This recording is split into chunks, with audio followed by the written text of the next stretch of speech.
আসসালামু আলাইকুম। Bangladesh institute of capital market কর্তৃক আয়োজিত আজকের এই লার্নিং প্রোগ্রামে আপনাদেরকে স্বাগত জানাচ্ছি। আমি ফাইমা আক্তার, লেকচারার বিআইসিএম।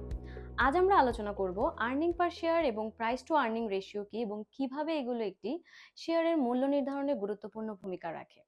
প্রথমে আমরা আর্নিং পার শেয়ার নিয়ে কথা বলবো। আর্নিং পার শেয়ার হলো কোম্পানির প্রতি শেয়ারে আয়ের পরিমাণ। আর্নিং পার শেয়ার আমরা সাধারণত বের করে থাকি নেট ইনকাম থেকে প্রেফারেন্স ডিভিডেন্ড বাদ দিয়ে টোটাল আউটস্ট্যান্ডিং শেয়ার দিয়ে ভাগ দিয়ে। সহজ ভাষায় বলতে গেলে একটি কোম্পানি বছরে যে নিট মুনাফা করে সেটি মোট শেয়ারের সংখ্যা দিয়ে ভাগ করলে আমরা পাই প্রতি শেয়ারে আয়।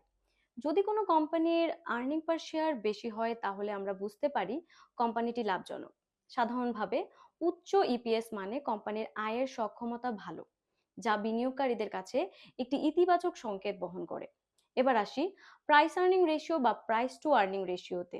আমরা সাধারণত এটি ক্যালকুলেট করে থাকি মার্কেট প্রাইস পার শেয়ারকে আর্নিং পার শেয়ার দিয়ে ভাগ করে।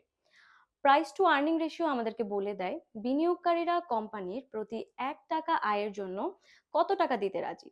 যদি কোনো কোম্পানির শেয়ার মূল্য 100 টাকা এবং ইপিএস 10 টাকা হয়ে থাকে তাহলে প্রাইস টু আর্নিং রেশিও হবে 10, অর্থাৎ বিনিয়োগকারীরা প্রতি 1 টাকার আয়ের জন্য 10 টাকা দিচ্ছেন। এখন প্রশ্ন হলো, এগুলো স্টক ভ্যালুয়েশনে কিভাবে প্রভাব ফেলবে?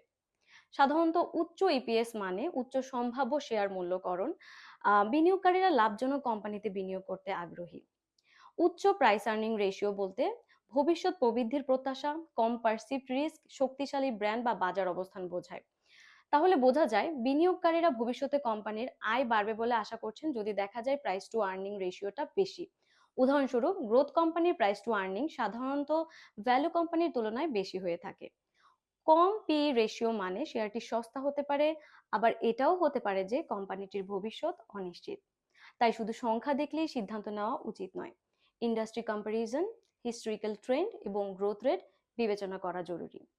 আজ এ পর্যন্তই। আমাদের পরবর্তী লার্নিং ভিডিওটি দেখার জন্য আমাদের বিআইসিএম এর ইউটিউব চ্যানেলে চোখ রাখুন।